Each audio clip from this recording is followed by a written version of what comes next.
I will say of the Lord, He is my refuge and my fortress, my God in whom I trust. For He will deliver you from the snare of the fowler and from the deadly pestilence. He will cover you with His feathers.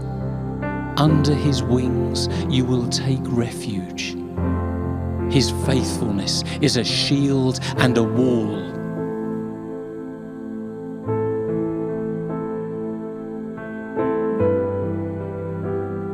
You shall not be afraid of the terror by night, nor of the arrow that flies by day, nor of the pestilence that walks in darkness, nor of